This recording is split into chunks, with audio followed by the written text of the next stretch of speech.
buenas tardes.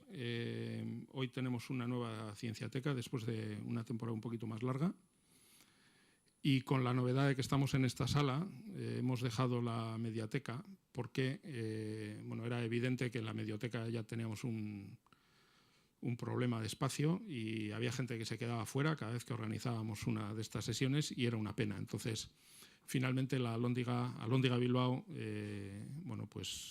valoró la posibilidad de venir aquí. Hemos venido aquí, ahora tenemos más espacio, estamos más a gusto y por lo tanto, y además por lo visto también para el streaming y la grabación de la sesión también es mejor, con lo cual no le vemos más que ventajas. Así que lo más seguro es que sigamos aquí.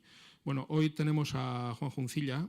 Juan Juncilla es ingeniero industrial. Yo siempre lo digo mal, digo que es ingeniero telemático y me equivoco, es ingeniero industrial. Lo que pasa es que es doctor en tecnologías de la información y comunicaciones y es profesor de ingeniería telemática. Por eso me equivoco, porque es profesor de ingeniería telemática. Suelo decir que es ingeniero telemático, no lo es. Y él ha trabajado sobre todo en protección de propiedad intelectual, en Internet, en esto que hacen de marcas de agua digitales, etcétera, y en seguridad en Internet. Y ahora está interesado, por lo que me cuenta, yo esto no lo sabía, en metodología de investigación. Y bueno, sin más, le voy a dar la palabra también agradeciéndole muy especialmente que haya aceptado la petición que le hemos hecho para intervenir aquí, que ha aceptado por amistad, me imagino. Así que muchas gracias, Juanjo. Eskerrik asko. Creo que el micrófono ya funciona perfecto. Bueno, pues el objetivo de esta charla, igual empiezo explicando el porqué de este título, es explicar qué pasa todos los días, a todas las horas, todos los segundos, cuando hacemos uso de las tecnologías de la información y comunicaciones. O sea, cómo se mueven los bits. Y he utilizado este título porque voy a intentar, a la hora de explicar cómo funciona, daros a conocer algunas paradojas que en principio parecen chocantes, ¿no? Entonces veremos que hay una serie de bits que tienen un tratamiento muy exclusivo en las redes y hay otros bits que son maltratados. Pero esto en el fondo no pasa nada. Al final las cosas acaban llegando, ¿no? Entonces, de esto es de lo que quiero hablaros. A modo de guión y para hacerme yo un pequeño esquema, primero voy a centrar qué es esto de la telemática. Iñaco ha hecho referencia al área de conocimiento al que pertenezco y voy a empezar con unas pinceladas, ¿no? Para luego poder explicar cómo viajan los bits, pues lo primero es, vamos a ver qué son los bits, cómo se agrupan, cómo se interpretan y, dando un paso más, cómo se amontonan, podríamos decirlo así, para poder viajar por la red, de forma que cada uno llegue a su sitio. Bien, he puesto de dónde venimos a dónde vamos porque para poder confirmar que un bit llega a donde tiene que llegar, pues lo más importante es saber cuál es la dirección de origen y cuál es la dirección de destino. Y vamos a ver cuáles son esas direcciones en Internet. Y por último, y a modo de ejemplo, pues voy a tratar de explicar qué pasa con un bit que sale de un correo electrónico que mandamos, ¿no?, cuando escribimos en nuestro ordenador y cómo llega a un teléfono móvil que nos permite leerlo, ¿no? Un poco como resumen. Bueno, pues empezando por lo de la telemática, estamos muy acostumbrados y es una terminología que incluso hemos casi introducido en nuestra vida cotidiana, hablar de wifi, de fibra óptica, de 3G, de routers, de servidores, de WhatsApp, de Twitter, ¿no? Estas son cosas que hemos asimilado, ¿no? Y pues todo esto es lo que nos permite acceder a una función que es lo que da sentido a que existan las telecomunicaciones, que es la necesidad del ser humano de comunicarse, ¿no? Las telecomunicaciones en sí mismas no tienen otro objetivo, ¿no? Bien, entonces, cada vez hay más palabras que empiezan por tele, ¿no? Telecomunicaciones, telemedicina, teleconferencia. Bueno, para empezar un poco y para centrar, voy a poneros un vídeo que está aquí.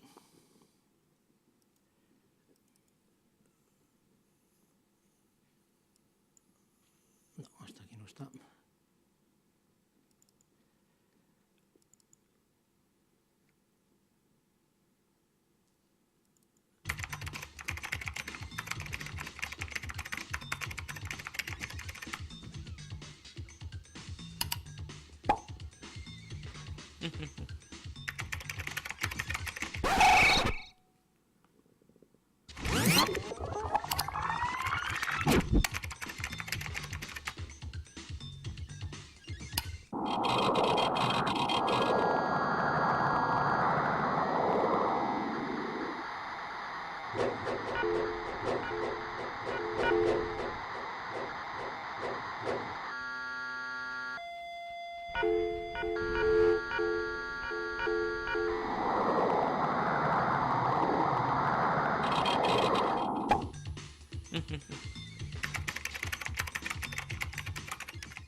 Bueno, pues sigo con la presentación.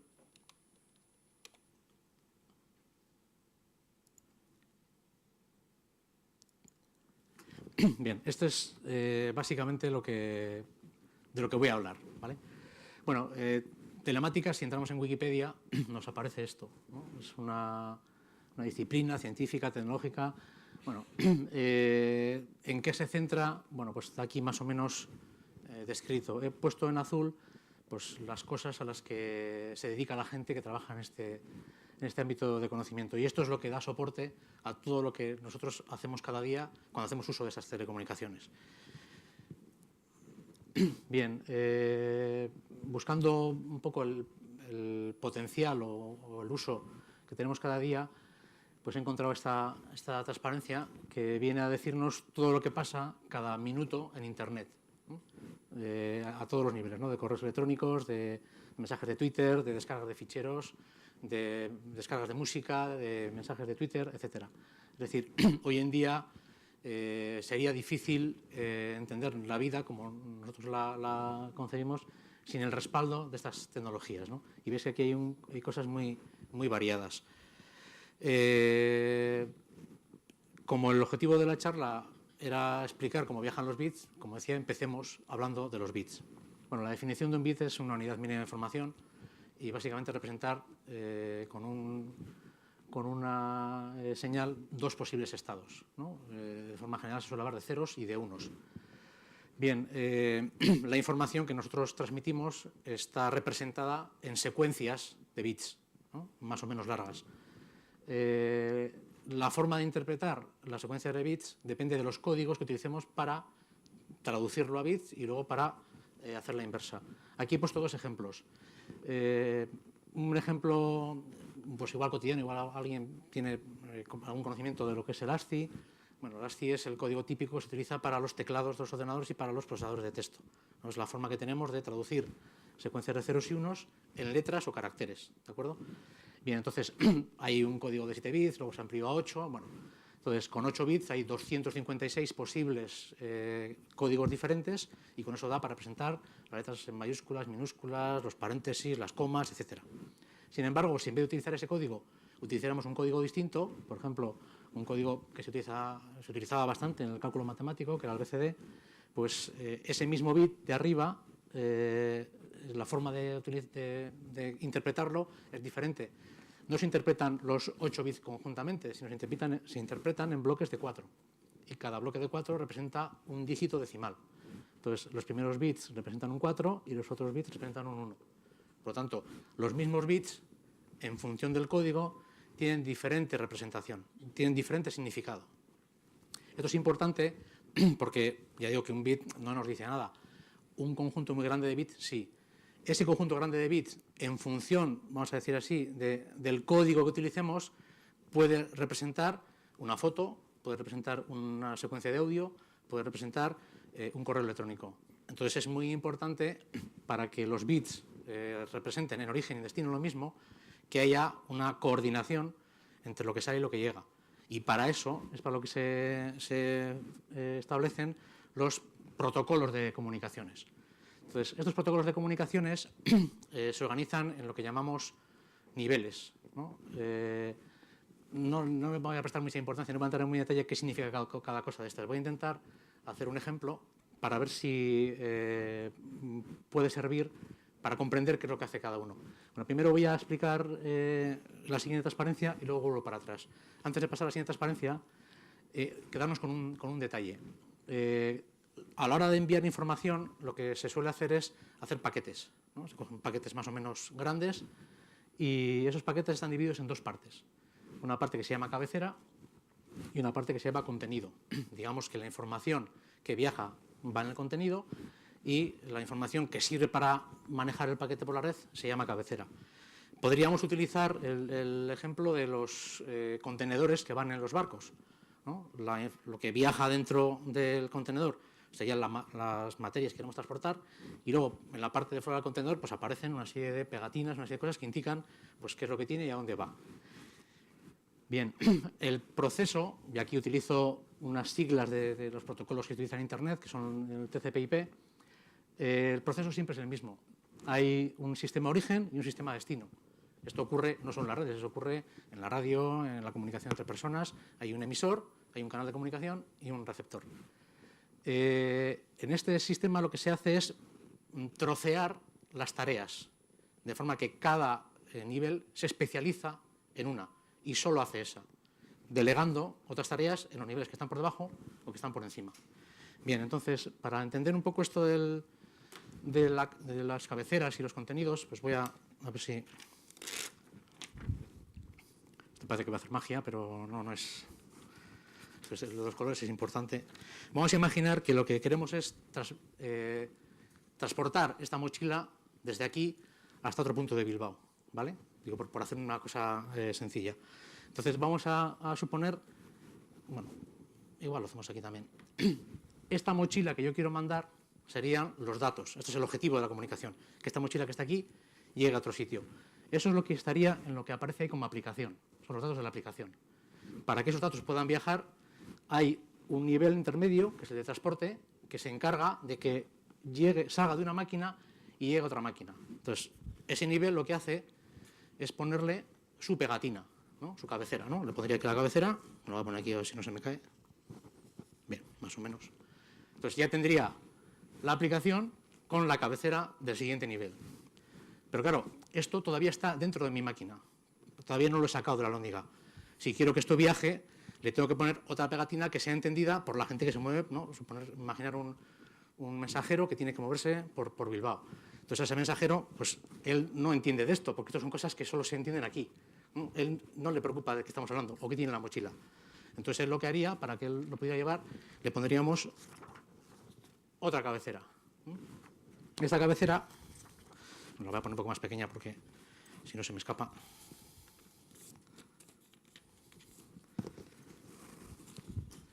Bien, pondríamos esto así, ¿vale? El éxito del sistema es que cada uno solo mira lo suyo. Solo está en la máquina origen y en la máquina destino la capacidad de procesar lo que tiene la mochila y lo que tiene esta cabecera.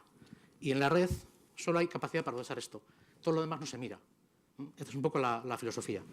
Bien, entonces, cuando el mensajero va viajando por Bilbao, pregunta lo que aquí aparece. Yo quiero llevar esta mochila desde este sitio hasta este otro. Y si se pierde, lo que hará es preguntar a alguien y preguntar en clave que le pueda explicar las calles. Cuando llega a destino, vamos a suponer que esto lo queremos mandar, pues, por ejemplo, a Hacienda, ¿no? Al Departamento de Hacienda, pues porque aquí estamos pagando un impuesto o lo que sea. Cuando llega allí, en cuanto llega a la sede, lo primero que hacen es quitar esto, porque esto ya no les sirve para nada. Una vez que han visto que el destino son ellos y que ya lo tienen, quitan la cabecera y entonces miran esto. Y a partir de aquí verán, pues esto es correcto, esto es para aquí, le quitarán la siguiente cabecera y se lo pasarán a quien corresponda. Bueno, este es el proceso normal de viaje de los datos. Esto que os he contado con un ejemplo gráfico, bueno, pues nosotros lo solemos contar así, ¿no? Tenemos unos datos de usuario, cada aplicación pone unos datos distintos, de distinto tamaño, con distinto formato, que solo son entendidos por esa aplicación. Y el orden en el que van los bits ahí está condicionado por cuál sea la aplicación. Los órdenes en los datos de correo electrónico son distintos que los órdenes en los datos de web. Los órdenes en los que viajan los datos en Twitter son distintos que los que viajan en correo electrónico, ¿de acuerdo? Cada uno tiene su propia regla. Bueno, luego van yendo cabeceras y con esto viajan, ¿no? Bueno, si hemos entendido un poco la filosofía de cómo se mueven los bits, nos hace falta el siguiente paso, que es cómo hablamos nosotros, que generalmente utilizamos nombres y un lenguaje de un idioma natural, lenguaje natural, cómo nos entendemos con máquinas que no hablan nuestro idioma. Las máquinas hablan generalmente también con bits, con ceros y unos, que agrupados se pueden organizar de diferente manera. Aquí os he puesto los tipos de direcciones que hay en cada nivel, es decir, lo que iría en cada una de estas cabeceras que os he enseñado antes, ¿no? El formato de las direcciones en cada cabecera. En las cabeceras no viaja solo la información de origen y destino, hay más datos que tienen que ver pues, con necesidades de control, de flujo, de errores, asegurarse que no se ha dañado la información en el tránsito a través del medio, etcétera, ¿no? Pero bueno, vamos a olvidarnos de eso y vamos a centrarnos en lo más importante, que son las direcciones. Entonces, hay unas direcciones de nivel físico, el más bajo de todo, las direcciones Ethernet, que son las que utilizamos pues, cuando enchufamos un ordenador a una red de área local o con una red Wi-Fi, son ese tipo de formato. Las redes Internet, las direcciones Internet son de este formato, en la versión 4, bueno, la versión 6, una versión más avanzada, son más grandes, pero de ese mismo estilo. Y luego, a nivel de transporte, lo que se utilizan son los puertos, ¿no? Hay un número de puertos, hasta 65.000 puertos, y el truco con los puertos es que hay servicios específicos que siempre se ponen en ese puerto. Esa es la forma en la cual se encuentran los servicios. Bien, nosotros, sin embargo, lo que hacemos es escribir nombres, ¿no? Pues escribimos en la página web o en Google, lo que sea. Entonces, cuando escribimos esto, ¿qué es lo que pasa? Bueno, y aquí tengo otro vídeo que nos va a servir para entender un poco qué es lo que pasa con esto.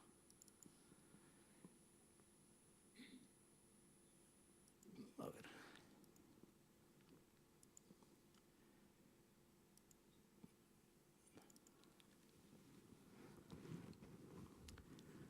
Bueno, aquí lo que estamos viendo es, yo he escrito en el navegador el nombre. Entonces, ese nombre lo tengo que traducir a una dirección IP para encontrar la máquina en Internet.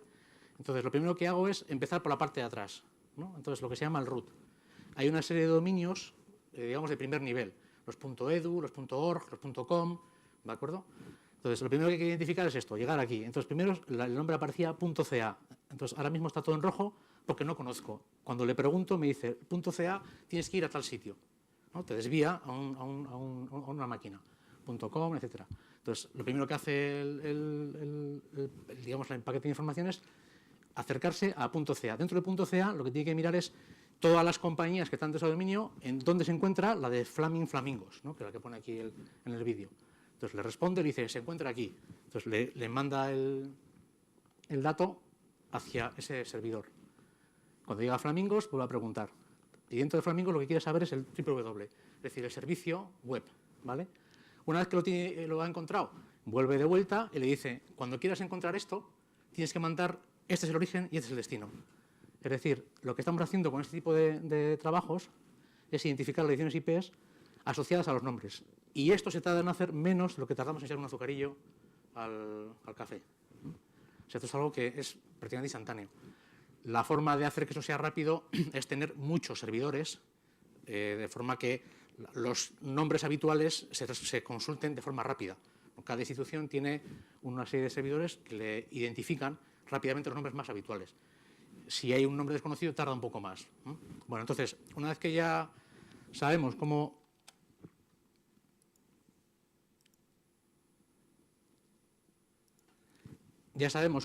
pasamos desde este formato al formato que necesitan los bits para viajar por la red, lo que vamos a explicar es qué tipos de redes hay y esto cómo se organiza. Bueno, normalmente las redes se organizan en dos grandes bloques, lo que se llaman redes de acceso y lo que se llaman redes troncales. Las redes de acceso serían, pues, a ver si me funciona esto. Bueno, no sé. Bueno, no debe tener, pero no, sí, así, ya se ve, vale, se ve, ¿no? Bueno, las redes de acceso son, pues por ejemplo, estas de aquí. Esto sería, yo tengo un punto wifi, ¿no? Por ejemplo, en casa o en el trabajo, donde sea, tengo un punto wifi, entonces a este punto wifi se conectan pues, ordenadores, cámaras, teléfonos, lo que sea. Este punto wifi está conectado a un router. Los routers son los equipos que hacen ese trabajo de red, ¿no? Digamos, son los que entienden esta información, ¿no? Y solo esta información. Y esto lo hace muy rápido. Bien, hay diferentes redes de empresa, de diferente tamaño y tal, y luego hay pues, redes más pues, de servidores, pues, Microsoft o Google, o lo que sea, ¿no? Y en medio están los proveedores de servicio y las digamos, grandes operadoras de telecomunicación, que son las que interconectan estos servicios. Bien, normalmente la velocidad a la cual se mueven los bits en cada una de estas redes es distinto. Y es distinto, evidentemente, por el número de bits que viajan por cada uno de ellos. El diseño de Internet es un diseño curioso.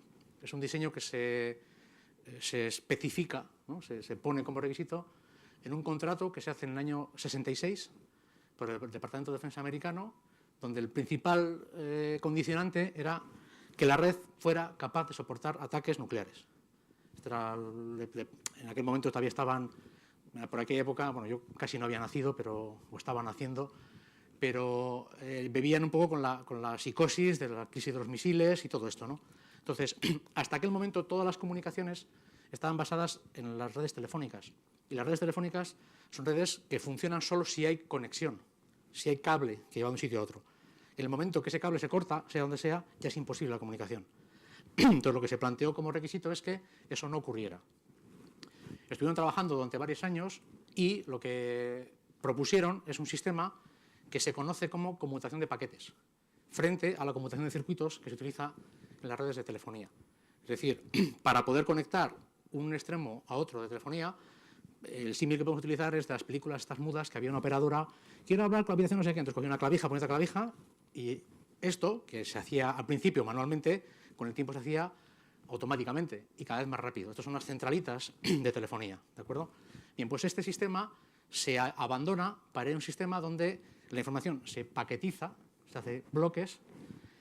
Para hacer esos bloques es necesario todo esto que os he contado de las direcciones y se envía cada paquete por su lado. Entonces, para garantizar que los paquetes llegan en orden, tiene que haber en algún sitio donde alguien cuente lo que llega y vaya poniendo cada cosa en su sitio. Esto se hace en los extremos. Es decir, esto es lo que hacen los de rojo, los que están en los extremos. Con eso se consigue una ventaja y es descargar de trabajo adicional a la red. La red lo único que se tiene que preocupar es paquete que me llega, paquete que salgo. O sea, ¿y dónde lo saco? Pues yo tengo una especie de chuletas que me dicen, si vas para allí, por aquel lado, ¿no? Hay diferentes algoritmos para hacer esto, de forma que se encamine de forma rápida los paquetes. Tan es así, y dada la configuración de este protocolo, que en algunos casos es preferible perder paquetes a tratar de hacerlo bien y generar más cola, ¿no? O sea, pensad en el peaje de las autopistas. En algún caso sería preferible dejar que la gente pase sin cobrarles a generar mucho atasco, ¿no? Pues con esa idea, en las redes de Internet, si hay congestión, si hay demasiado tráfico, los routers, estos equipos, estos que están aquí, estos lo que hacen es perder paquetes. ¿Por qué? Porque saben que los que están hablando en cada extremo se van a encargar de ponerse de acuerdo para reenviar lo que falte, ¿vale? Bueno, esto es una cosa curiosa, por eso digo que hay bits que viajan en primera, aquellos que llegan bien no tienen problema, y hay bits que directamente desaparecen, ¿no? Se les maltrata. Esto, lo cierto es que se puede hacer así porque el porcentaje de bits erróneos o de paquetes descartados es en general muy bajo. O sea, cada vez más las tecnologías evitan los ruidos y, por lo tanto, que haya errores que provoquen retransmisión. Y hay mecanismos de control de flujo que, en cuanto se entiende que puede haber una congestión en un determinado sitio, se mandan señales, ¿no?, entre estos aparatos. O sea, este de aquí hablaría con este de aquí para decirle no me mandes tráfico, que estoy saturado, y vete por otro sitio. Y eso lo permite el diseño de los protocolos de Internet. Bueno, en el caso del acceso, las redes de acceso, en el que tenemos pues, lo que se llama las comunicaciones residenciales, pues hay diferentes tecnologías, pero normalmente es... que me paso. Generalmente hay diferentes tecnologías que lo que hacen es, dentro de cada casa, pues cada uno tiene su cable, o bien con el teléfono, con wifi, lo que sea, o bien un acceso directamente hasta el edificio o hacia lo que se llama la manzana, y luego de la manzana pues se acerca, ¿no?, con cable coaxial, con cable de telefónico, con ADSL o lo que sea. A nivel global, y aquí he puesto un ejemplo de las muchas redes que hay operando en el mundo que trabajan de forma cooperativa, ¿no? El agregado de todas las redes, o sea, cada red lo que acaba buscando es 1, 2, 3, 5 puntos de conexión con otra, para poder intercambiar tráfico. Este es un ejemplo de las redes mundiales de investigación. Entonces, este es el diseño de la foto bueno, esto es de mayo de este año, y aquí se ve cómo están conectados las grandes redes de investigación a nivel mundial. Esto es lo que permite que un correo electrónico generado en Bilbao esté en pocos segundos en Estados Unidos, en África, porque estas redes, bueno, aquí veis un poco las velocidades, para cada ruta veis que hay varios caminos redundantes, cada uno con diferentes velocidades. Entonces, se clasifican los datos en función de la prioridad que tengan. No es algo muy habitual dentro de Internet el clasificar tráfico en función de la calidad de servicio requerido, es decir, de la prestación que te pide cada bit, pero cada vez más, sobre todo para aquellas aplicaciones que requieren un tiempo de respuesta fijo o aplicaciones en tiempo real, fundamentalmente temas de audio, Skype, cosas de estas, sí que garantizar que el retraso no supera unos determinados límites, que son, digamos, la tolerancia humana, la capacidad que tenemos nosotros de entender que esto más o menos es interactivo. Entonces, ese tipo de tráficos se envían por canales de más velocidad y otro tipo de tráficos que no son en tiempo real, por ejemplo, un correo electrónico, no pasa nada porque llegue 10 segundos antes o 10 segundos después. Sin embargo, una conversación, 10 segundos es un tiempo insoportable, no daría sensación de que estamos en una conversación en tiempo real. Bueno, todo esto que aparece ahí, luego en la vida real, pues son cosas mucho más feas, vamos a decir, ¿no? O sea, una red es esto, ¿no? Es un equipo y un montón de cables enchufados. O esto, unos racks con unas cables de fibra óptica, estos son fibras ópticas, y aquí, pues bueno, por cada fibra óptica van miles de millones de bits, ¿no? En casa pues tenemos pues, routers, wifi, cosas de estas, o routers normales con cable. Bien, he puesto aquí dos fotos de tren de alta velocidad para explicar un poco también este concepto de red de acceso y red troncal. Para poder acceder a una red de acceso, pero a una red troncal, hay que ir a una estación de alta velocidad. Es decir, para poder correr mucho, un bit tiene que llegar a un sitio donde se ponen en marcha sistemas de comunicación que van muy rápido. Ese sistema lo que trata es de llenarse lo más posible para optimizar el uso de los canales, ¿no? Sin embargo, en las redes de acceso, es decir, cuando llego hasta aquí, pues yo a la estación puedo llegar en bici, andando, depende de la prisa que tenga, en coche o ¿no? Depende un poco de... Entonces, esa prisa que yo tengo es, digamos, mi contrato con el operador, ¿no? Si yo contrato 6 megas, 1 mega, ¿no? En la red de acceso. Lo bueno que tiene esto es que en ese canal, en principio, estoy yo solo, ¿no? Normalmente los canales suelen ser asimétricos porque normalmente descargamos mucha más información de la que nosotros enviamos. Por tanto, se diseñan de esa manera, ¿no? Para optimizar el uso. Bueno, me estoy igual alargando mucho para no pasarme de tiempo y dar margen a las preguntas. Vamos a ver en el azaroso viaje de un bit cómo podemos seguir lo que hace un bit cuando yo lo escribo en mi teclado y cómo viaja hasta llegar al teléfono móvil que lo lee. Bueno, entonces, para escribir el mensaje necesitamos un programa. Esto no nos pasa solo para escribir el mensaje de correo, nos pasa para utilizar el web, los navegadores, para hablar por Skype, para utilizar el WhatsApp, para utilizar el Twitter. Necesitamos un programa específico para esa aplicación. Ese programa contiene, dentro del mismo, vamos a decir, las cabeceras que hacen falta, o sea, la información que hace falta para que el programa de destino sea capaz de comunicarse con él, ¿vale? Este software es, digamos, específico para cada plataforma, pero más o menos todos tienen la misma funcionalidad para la misma aplicación. En el caso de correo electrónico, los programas cada vez aportan más cosas, ¿no? Y tienen agenda, tienen libertad de direcciones, tienen posibilidad de etiquetar urgente, retrasar, o sea, cada vez se ha ido engordando más, pero en esencia el objetivo de este programa de correo es permitir editar un texto que de alguna manera se pueda encapsular en un paquete de este estilo, ¿no? Esto de aquí. Me tiene que ser capaz de meter aquí los datos de mi correo y a partir de ahí pasárselo a la pila de comunicaciones del ordenador para que le vaya haciendo todo esto de aquí, le vaya pidiendo esto, esto y esto. Bueno, seguimos. Bien, una vez que yo he construido el mensaje y le doy a enviar, lo que hace mi ordenador es enviárselo a un programa servidor. Podemos utilizar el concepto de estafeta de correos. Es como si yo echase la carta que he escrito con mi programa, la echase en un buzón de correos, ¿vale? Entonces, este programa servidor, ¿no? Yo aquí, bueno, esto es un ejemplo, ¿no? Yo voy aquí voy escribiendo para quién, tal, mensaje. Bueno, cuando yo le doy aquí a enviar, lo que estoy haciendo es que lo que estoy escribiendo aquí vaya viajando hasta el servidor, ¿no? Vamos a suponer que un servidor de estos es donde está la estafeta de correos. Bien, esto se puede hacer de diferentes maneras. Lo puedo hacer con un cliente propio, con un Outlook o una cosa de estas, que tiene que tener alguna conexión con el servidor, o lo puedo hacer directamente desde una aplicación web, para lo cual previamente me habré conectado desde aquí a la aplicación web. La aplicación web es la que me presenta el cliente de correo y sobre el cliente de correo yo escribo, ¿no? Un efecto de cómo lo edito no afecta luego cómo viaja. Pero una vez que lo tengo en el servidor lo que hace es analizar, como siempre, la dirección origen y la dirección destino. Primero mira la dirección de origen a ver si yo soy un cliente de ese servidor, a ver si estoy utilizando un servidor que no es, ¿no? Si no da ese problema, si soy un cliente, si estoy dado de alta, tengo una cuenta de correo en el servidor, lo que hará es mirar a quién se lo mando. Entonces, para esto utilizará algo parecido a lo que hemos visto cuando viajaba en la cápsula esta para encontrar los nombres.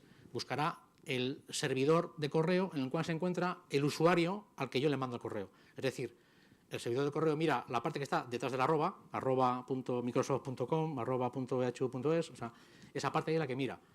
Y una vez que encuentra ese servidor, lo que hace es preguntarle, ¿tienes como cliente a lo que aparece antes del arroba?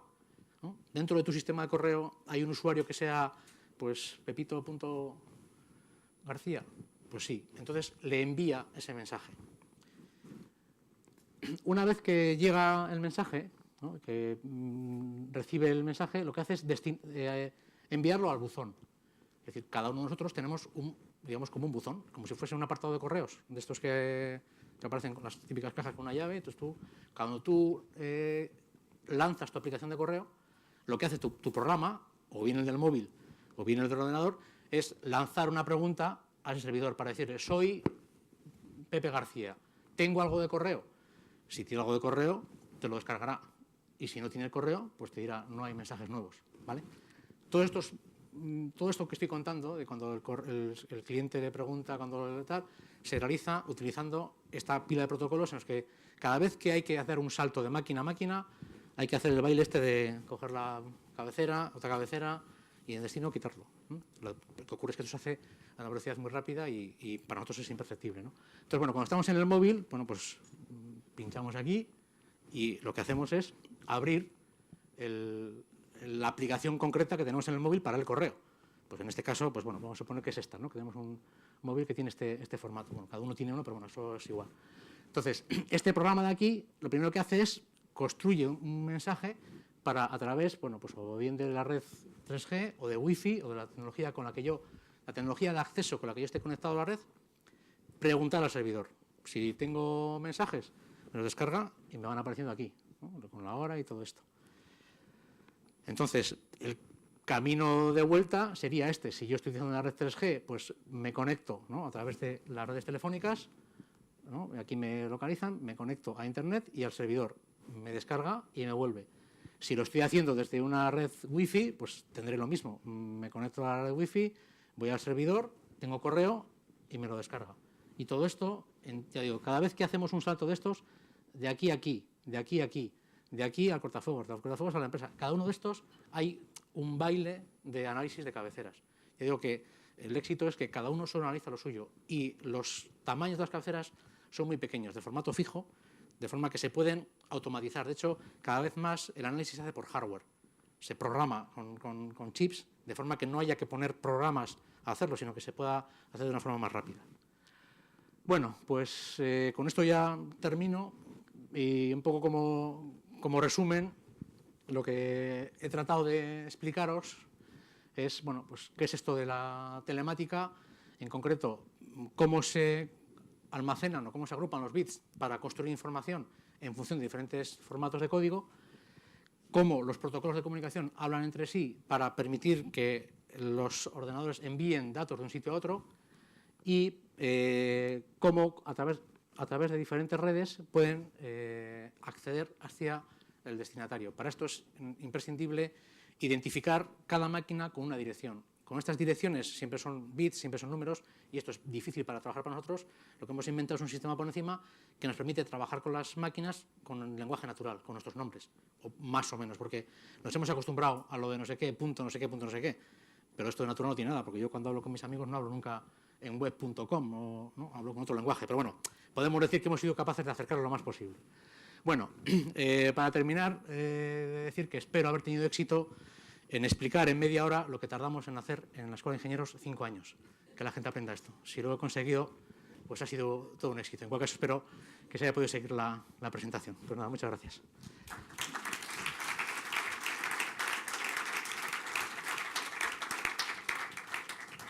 A mí lo que pasa es que ahora lo que creo es que igual podemos es cerrar la Escuela de Ingenieros, porque verdaderamente no se entiende que hagan falta 4 años, ¿no? O sea que 5, ¿cuántos años necesitan? 5 en el papel. En el papel 5, efectivamente, o sea que podemos cerrarla. Bueno, es que ricasco. Vamos a empezar entonces el turno ahora de preguntas, tiempo el que haga falta, básicamente, hasta que, en fin, le agotemos a Juanjo por cansancio. Entonces, para abrir, voy a preguntarle yo una cosa o dos que se me han ido ocurriendo. Bueno, ahí yo tengo algunas, imagino que le pasará a más gente. Para los que no tenemos ni idea de esto, a mí me genera mucha, pues eso, me resulta difícil de entender por qué unas veces un correo electrónico llega antes y otras veces llega después, ¿no? O sea, este tipo de cosas. O sea, lo de Internet, que tarde más o menos en bajar algo, eso lo puedo entender. Pero un simple correo electrónico, que no es más que un correo electrónico, que cualquiera puede ver, que son 4 líneas donde no dices prácticamente nada, en un momento puede tardar en llegar la tira, porque llamas por todo, ¿te ha llegado? No, no me ha llegado. O sea, esto, si coges el teléfono, oye, que te acabo de mandar un correo, ¿te ha llegado? O utilizas el Twitter para decir, te acabo de mandar un correo, abre el correo, que ya lo he abierto, que no me ha llegado nada. Y otras veces, sin embargo, el correo llega inmediatamente. Esto es una cosa que a mí me tiene bastante preocupado. Y bueno, esto para empezar. Vale. Bueno, puede haber varias explicaciones del por qué ocurre esto, ¿no? Porque hay muchos elementos que intervienen en el sistema y en función de cuál de ellos se produzca, vamos a decir, la congestión o el retraso, provoca que podría ser la explicación, ¿no? Normalmente, cuando a veces nos ha ocurrido, a mí me ha pasado varias veces que me mandan un correo que responde a otro que todavía no me ha llegado. No sé si os ha ocurrido alguna vez, que de repente me entra un mensaje y digo, pues te está respondiendo alguien, o sea, yo mando un mensaje, alguien responde y me llega antes el tercer mensaje que el segundo.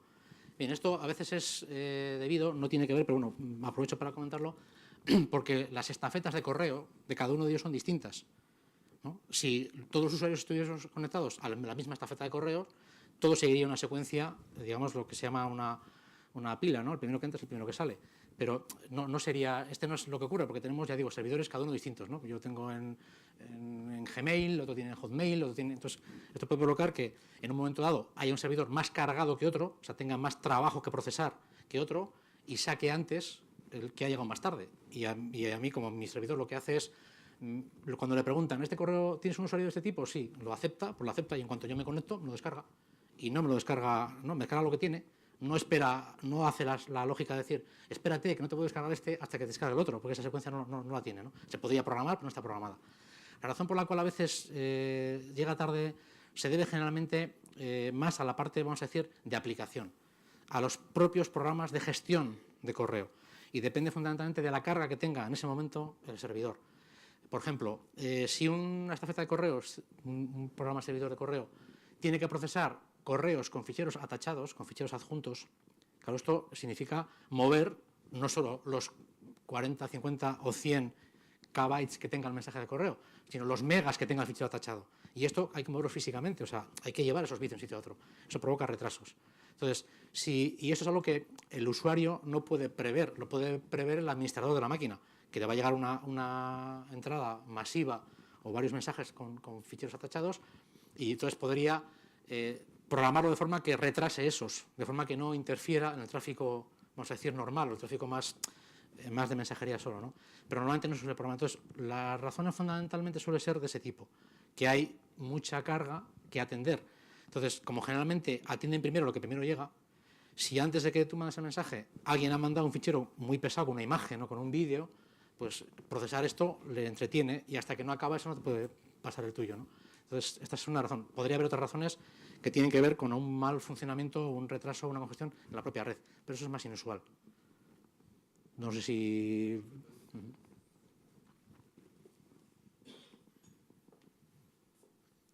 Bueno, no sé si hay más preguntas. No me puedo creer que se haya entendido todo, porque sería la primera vez en mi vida que me ocurre.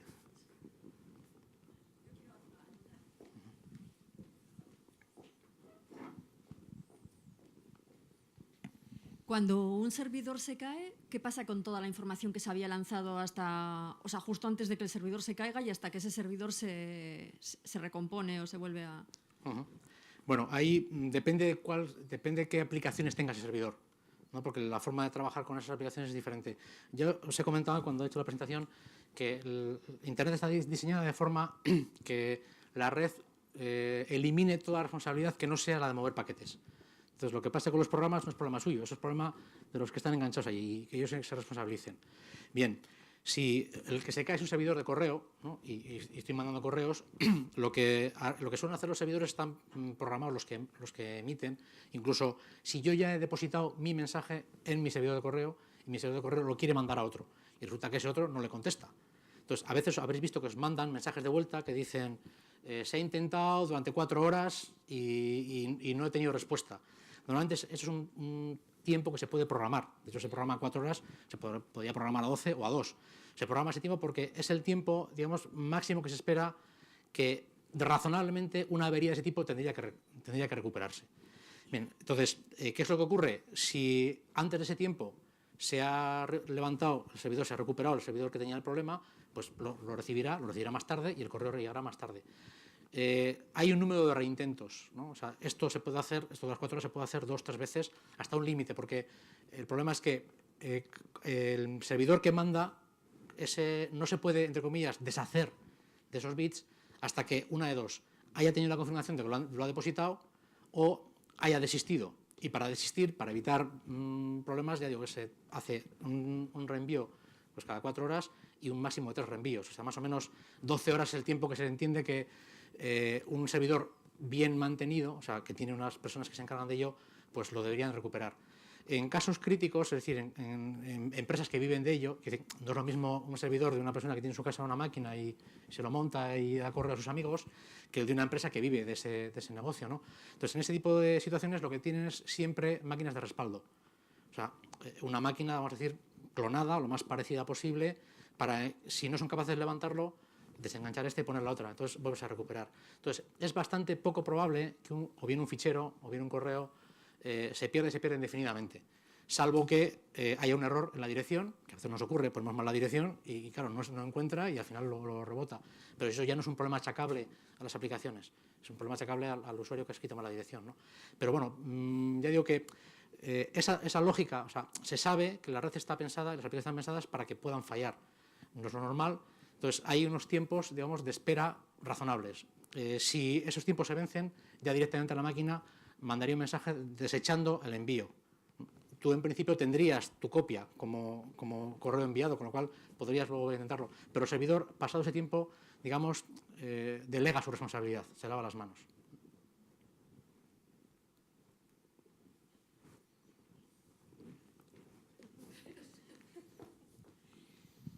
Yo, pregunta de totalmente lega en esto. ¿Por qué todo esto, qué tiene que ver con que sea por cable o que sea por ondas? Quiero decir, ¿por qué en casa es siempre más rápido cuando lo haces enganchado que cuando te conectas vía wifi?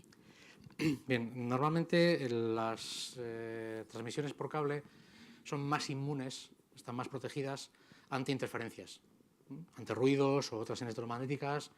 Las señales vía radio son sensibles a la temperatura, a la humedad, al ruido. Entonces, es una diferencia clara es esta, ¿no? Depende de las condiciones. Hombre, normalmente dentro de tu casa las condiciones para la conexión wifi y para el cable son las mismas. Es decir, no tienes más temperatura en los cables o en el otro. Entonces, eso, digamos, un poco puede afectar a que son comunicaciones aéreas o externas, ¿no? Pues lo típico. Es mucho más fiable una conexión a un punto remoto, quiero decir, pues un caserío que está en el monte. Si lo pudiéramos llevar con un cable, tenemos más garantía de que no va a haber interferencias, que no va a haber ruidos, que si lo hacemos con un enlace microondas o con una comunicación vía radio, ¿no? En el caso de wifi o de cable, normalmente los sistemas, tanto cable como wifi, funcionan, pues lo he puesto antes ahí, con una tecnología que se conoce de Ethernet. Ethernet es una tecnología de acceso al medio para gestionar los cables que se basan, digamos, en la pelea por el medio, ¿no? En conseguir el medio. Entonces, dependiendo de cuántas conexiones tengas, porque en casa pues tienes a veces el móvil, tienes el cable del ordenador, pues tienes a alguien otro que tiene otro ordenador encendido, todos ellos compiten por la misma capacidad. Dependiendo del volumen o el número de datos que estén enviando en ese momento, las prestaciones disminuyen. Y en el tema del cable, ya digo que las señales viajan generalmente a la velocidad máxima, 10 o 1 giga, lo que sea, mientras que vía Wi-Fi lo que te dan son valores máximos. Hay un problema añadido y es que en Wi-Fi tienes que asegurarte que no hay otras interferencias, que no hay otras señales. Y esto hace que la disponibilidad real de canal, de espacio que tienes para enviar datos es un poquito menor. Entonces, otro asunto es no lo mismo estar en la misma sala donde tienes la antena Wi-Fi que estar en otra habitación, porque al final tienen que atravesar las paredes y eso también degrada un poco la señal, ¿no? Entonces, de hecho, a veces en los ordenadores aparece, ¿no? La señal, la intensidad que aparece en Wi-Fi, pues no es la misma cuando estás en la misma habitación que estás en otra. Es que en el cable esto no ocurre, ¿no? Los servidores que dan servicios a los grandes Gmail, Hotmail, ¿cómo están distribuidos geográficamente en el mundo? O sea, hay una en la península ibérica, hay otra para Europa. Bueno, hay... ¿Qué duplicidades hay? ¿Cómo se respaldan? Sí, normalmente cada empresa suele tener un rack, o sea, un equipo grande, un conjunto grande de equipos de estos, y luego suelen tener esos equipos de respaldo, ¿no? Normalmente son bastante reacios a decir dónde los tienen, por una cuestión de evitar potenciales sabotajes, ¿no? La última tendencia, la última moda de todos estos grandes es llevar sus servidores, voy a decir Groenlandia, pero no tiene por qué ser necesariamente, a llevar a sus servidores a zonas frías, por la sencilla razón de que es mucho menos, o sea, uno de los principales gastos que tiene las comunicaciones, los equipos, es mantener esa temperatura constante por debajo, mejor por debajo de 25 grados y nunca más de 40, porque a partir de ahí se degrada, los semiconductores no funcionan bien, ¿no? Las prestaciones son peores. Entonces, pediría que casi todos estos servidores están en sitios fríos, ¿no? Porque es una forma de ahorrarte dinero en enfriarlos, porque uno de los principales problemas que tienen todos los grandes centros de procesamiento de datos es el aire acondicionado. Mantener la sala, de hecho, no sé si habéis entrado alguna vez en una sala de estas, siempre hace frío. Esta es la razón, porque las máquinas para funcionan mejor en temperaturas frías. Luego, también suelen buscar sitios donde o bien la luz sea más barata o bien tengan ventajas fiscales por esto, ¿no? Es decir, que son cosas que no tienen nada que ver. Esto que estoy contando no tiene que ver con las telecomunicaciones. Esto ocurriría con una fábrica de coches o con cualquier otro tipo de negocio, ¿no? Y normalmente siempre suelen tener, ya digo, la red precisamente lo que te permite es desubicar físicamente los aparatos. Claro, el desubicarlos demasiado tiene un problema, y es que hay veces que hay que ir físicamente allí. Entonces, claro, también hay que tener no solo el coste de transportar a una persona desde California hasta Groenlandia, sino encontrar a alguien que quiera ir, que también es caro, ¿no? Entonces, normalmente suelen tener los centros, ya digo, masivos, sobre todo los de backup y todo esto, que en principio no tendrían que generar un mantenimiento presencial muy grande en sitios fríos. Y luego suelen tener en las sedes centrales. Lo que suelen hacer es, para evitar el intercambio de tráfico, es decir, que un correo mío mandado en Bilbao con un servidor Gmail a un amigo en Bilbao también con un servidor Hotmail y que ese viaje hasta California, lo que tienen es en cada entorno geográfico, no necesariamente un país, pero sí más o menos en cada región, lo que llaman puntos neutros, donde se intercambian mensajes que no tienen por qué salir, ¿no? Una vez que tú tienes las bases de datos donde están las direcciones de los usuarios, sabes más o menos localizar geográficamente, o por lo menos cuáles son los proveedores de Internet que les dan acceso, de forma que eso no lo muevas. Entonces, eso lo escalan en función del número, no lo hacen exactamente por el número potencial de usuarios ahora, sino con una previsión de crecimiento. Entonces, bueno, también es cierto que como es relativamente barato el hardware, o sea, comprar más disco duro, comprar más CPU es relativamente barato, eso se puede escalar con relativa facilidad, ¿no? Entonces, respondiéndote, los grandes sistemas de procesamiento los tienen en donde están las sedes centrales. Los sistemas de respaldo generalmente en zonas frías. Y luego, en cada país o en cada región, no tiene por qué ser país, puede ser, por ejemplo, igual tienes en Bruselas y da servicio a Holanda, Alemania y a Suiza. Ahí tienes servidores que están interconectados con otros proveedores y hay acuerdos de interconexión para evitar que moverlos vicio necesariamente, ¿no?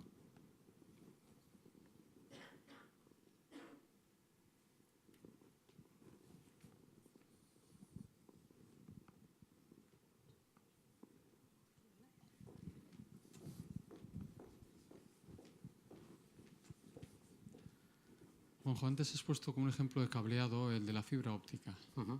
¿Cuál es el uso real, actual, en nuestro entorno de la fibra óptica? Porque hace unos años han taladrado todas nuestras ciudades para poner la fibra óptica. Algunas compañías lo hacían un alarde de este material.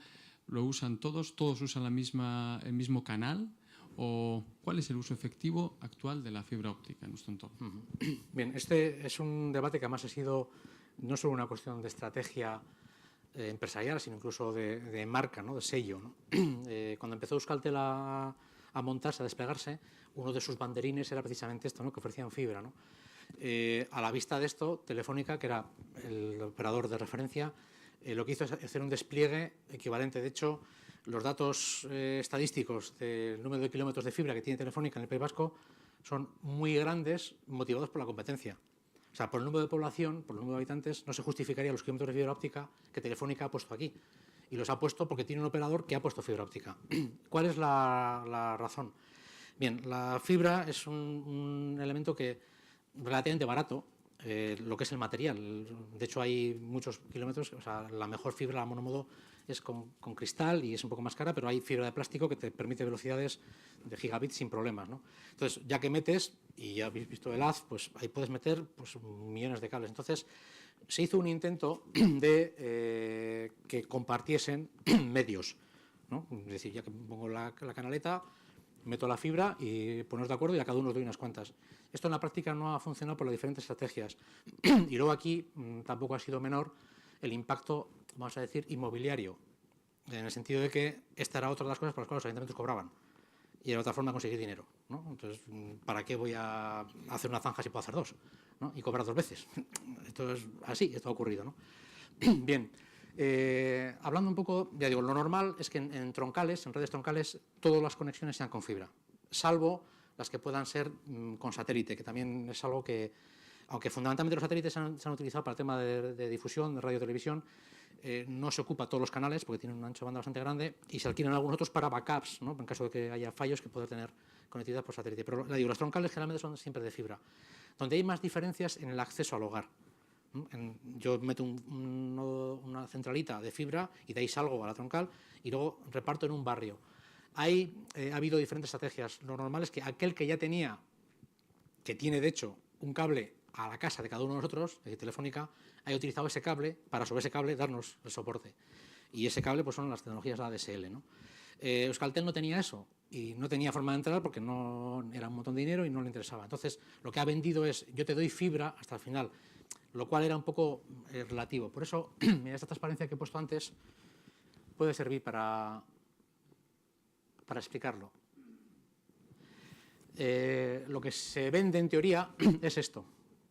A ver si encuentro aquí. Es decir, desde la red yo tengo fibra hasta la casa. Y luego dentro de la casa generalmente voy con coaxial, con cable coaxial, ¿vale? Esto es poco habitual. Solo compensa en sitios donde tenga el acceso muy fácil, es decir, que tenga pocos metros de fibra y luego zonas residenciales muy pobladas, donde me pueda compensar. Es más habitual este tipo de situaciones. Yo tengo un nodo que dejo en un sitio y desde ahí voy con cables de pares o con cable coaxial. En algún caso te llevan fibra hasta la acera, hasta lo que es el portal y luego de ahí subes con cable. Para el uso, vamos a decir residencial, para el uso que tiene una persona en su casa, para lo que, incluso para ver televisión por internet y tal, las prestaciones que nos da un cable coaxial son suficientes y desde el punto de vista de coste, pues es más barato que instalar fibra. El problema que tiene la fibra es que los equipos de interconexión trabajan con tecnología óptica y aunque la fibra es barata, los equipos de interconexión no lo son más caros que los de coaxial que funcionan con tensión. Entonces, esta es un poco la situación. Ahora lo que se está dando una paradoja que, claro, el problema de esto no es solo llevar la tecnología a la casa, sino luego el mantenimiento, ¿no? O sea, cuando alguien dice, oye, es que no me funciona el servicio de postventa, ¿no? El servicio de atención al cliente, ¿no? Entonces, se está dando la situación comercial, porque interesa desde el punto de vista de ir a equipos en la casa del usuario muy baratos, que aunque fallen más, son muy fácilmente reemplazables. Es decir, en vez de comprar un equipo que me cuesta 100 euros y que me va a durar 20 años, cuando probablemente la tecnología no justifique esa duración porque va a durar mejor, se está yendo a equipos más baratos de 10, 15, 20 euros, de forma que en caso de que falle, automáticamente pueda poner otro. Y se está buscando evitar que tenga que ir un técnico a hacértelo. Es decir, cuando tengas un problema, dices, vale, apaga, vete a la tienda más cercana y te den otro y lo pones. Te sale más barato eso que la hora de técnico que tiene que desplazarse e instalarlo, ¿no? Entonces, ahora ahí, ya digo, igual un poco como lo que comentaba antes, ese tipo de decisiones están más condicionadas por cuestiones económicas que por cuestiones técnicas. La decisión de meter fibra, Telefónica, al meter fibra aquí, ha perdido dinero, porque no tenía esa demanda, pero era la única forma de mantener competencia, de poder operar, ¿no? También es cierto que los propios concursos públicos, ¿no?, de ayuntamientos, gobierno vasco, diputaciones, les exigía una capilaridad grande en fibra, ¿no? Entonces, sí es cierto que tenemos una infraestructura muy potente de fibra óptica en el País Vasco. Hay mucha fibra óptica metida.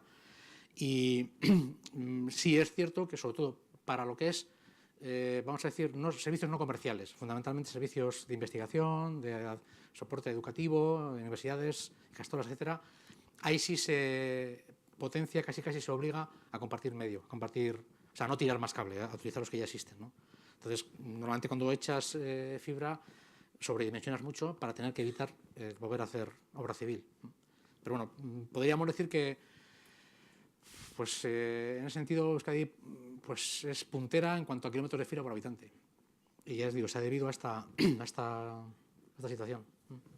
Lo cual ha supuesto mayor inversión, pero nos posiciona muy bien para tener acceso a servicios que sean muy, muy intensivos en uso de ancho de banda, ¿no?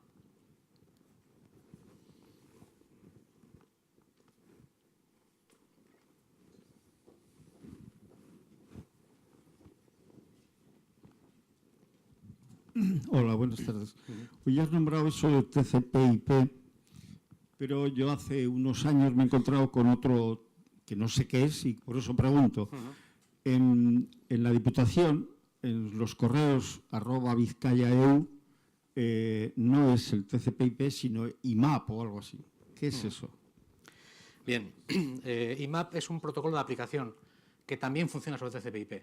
Digamos que cada protocolo trabaja en un nivel, ¿no? Entonces, el IP es el de la red, el que se encarga de mover los paquetes por la red. El TCP es el que está en los extremos, que engancha un ordenador con otro, mi ordenador con el servidor de correo, mi ordenador con un servidor web, mi ordenador con otro ordenador para hablar por Skype. Entonces, por encima de eso, hay diferentes protocolos, diferentes formas de implementar el correo electrónico. Entonces, hay una forma de implementar el correo electrónico que permite gestionar de forma remota los buzones. O sea, tú puedes gestionar tu buzón de entrada, tu buzón de salida, crearte buzones de borrador, de carpetas locales y tal. Ese protocolo es el IMAP. Es un protocolo de consulta a buzones. Entonces, ese sí funciona sobre TCP/IP. Entonces, es un protocolo de acceso remoto vía Internet a los mail, a los buzones, ¿no? Hay otro protocolo que también se utiliza en el correo, que es el SMTP, que es el que hablan entre sí los servidores de correo. Entonces, digo, en esta tecnología, o sea, en lo que es simplemente las aplicaciones de correo, hay varios protocolos. Hay otro protocolo previo al IMAP, que es el POP. De hecho, igual algún sitio habéis visto POP, en la última versión, la POP 3. POP no son las palomitas, se llama así el protocolo Post-Office Protocol, es las siglas, ¿no? Y en ese protocolo no permitía la gestión remota de buzones como permite el IMAP. Este simplemente era un protocolo de envío y descarga. O sea, con POP yo me puedo conectar y me puedo bajar, pero no puedo gestionar buzones. Mientras que con IMAP sí. Entonces es un poco pero los dos trabajan sobre TCP/IP.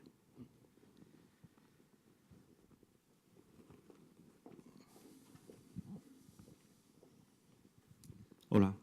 Yo quería preguntar, ¿está la red de Internet bien diseñada de cara al futuro? Sobre todo por el aumento de demanda demanda exponencial por parte de los usuarios. Las máquinas, los servidores y demás, bueno, se está llegando o se llegarán, ¿no?, dentro de mucho a su capacidad máxima de trabajo, de uso, ¿no?, los materiales, sí. Sé que el direccionamiento de nivel 4 se está acabando, se acaban las direcciones IP públicas, se entrará en versión la 6. ¿Cómo está eso? ¿Qué capacidad o qué futuro tiene? ¿Qué cambios se prevén? Sí, bueno, la primera cuestión es, ya lo has mencionado tú, ¿no? La primera alarma que salta, y salta hace muchos años, estoy diciendo 10, que en Internet es muchos años, es precisamente que el direccionamiento IP se acaba, ¿no? Yo recuerdo, pues allá por el 96 o 97, que ya contaba esto, ¿no? Le decía a mis alumnos que viene el lobo, que se acaba las ediciones IP4. Estamos en 2012 y sigue habiendo ediciones IP4, ¿no? Esto es debido a que hemos ido encontrando, se han ido encontrando parches para, consumiendo un número muy reducido de ediciones IP4, poder dar servicio detrás, ¿no? Con protocolos NAT, con sistemas de enmascaramiento, etcétera, ¿no? Pero sí es cierto que a nivel de edicionamiento ya hay una solución, que es el IP6, que, digamos, multiplica por 4 el espacio. Digamos, con las direcciones IP que tenemos en IP4 podemos manejar más o menos 4 billones de direcciones, ¿no? Con las direcciones de IP6, cada habitante de la Tierra, cada uno de los 7.000 millones de habitantes, podría tener para sí mismo una dirección, una red Internet como la que hay ahora. Es decir, se ha ido al otro extremo, ¿no? Porque, claro, esto es exponencial. Es la diferencia en 2 a la 64 o 2 a la 128, con lo cual ahí vas... Bueno, por ese lado, desde el punto de vista de direccionamiento, ahí nos hemos buscado una solución que nos garantiza una amplia longevidad. Pero hay otra razón añadida para meter estas direcciones, no solo que se acaben, sino que en un escenario al cual vamos, en que cualquier equipo va a ser accesible vía Internet, cualquier equipo me refiero a la lavadora, el fregaplatos o el aire acondicionado. Esto es lo que viene.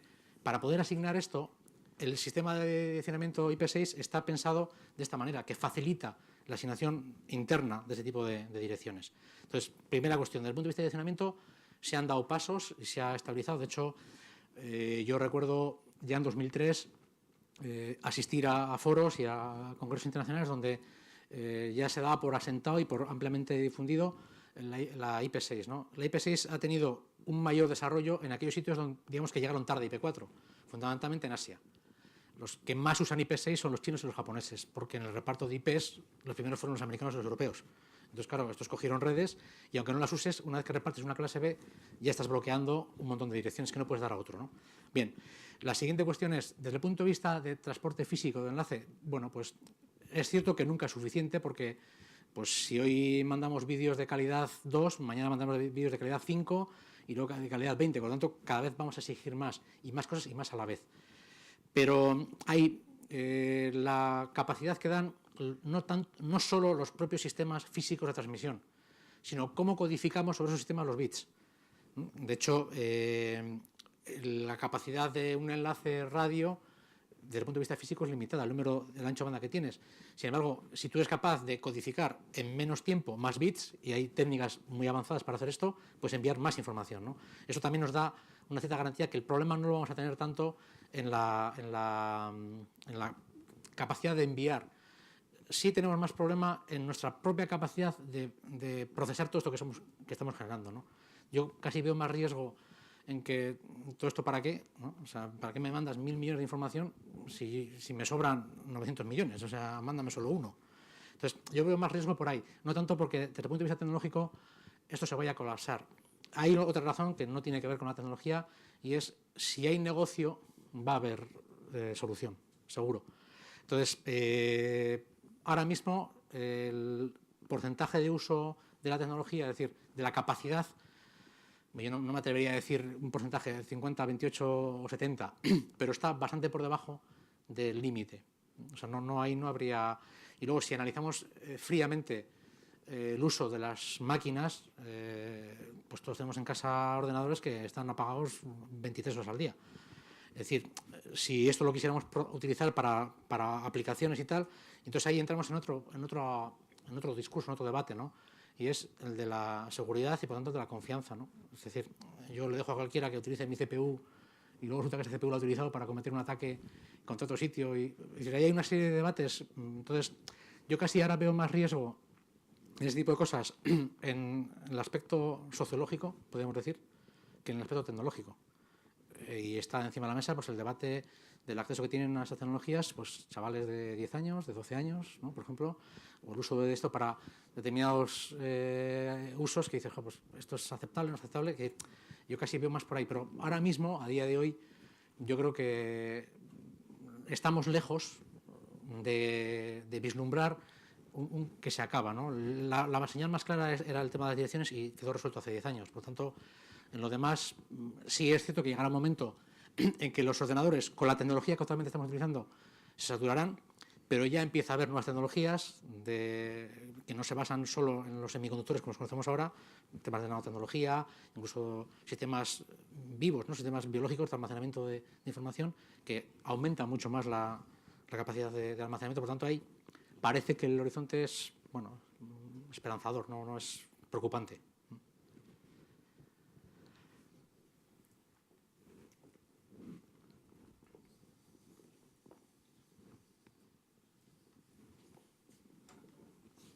Bueno, si no hay más preguntas, pues si no hay más, vamos a dar por concluido la Cienciateca de hoy. Eskerrik asko, Juanjo, eta hurrengora arte. La próxima Cienciateca creo que va a ser sobre robots que hacen versos. Pero bueno, ya lo anunciaremos a su debido tiempo si es que efectivamente es así. ¿De acuerdo? Eskerrik asko eta hurrengora arte.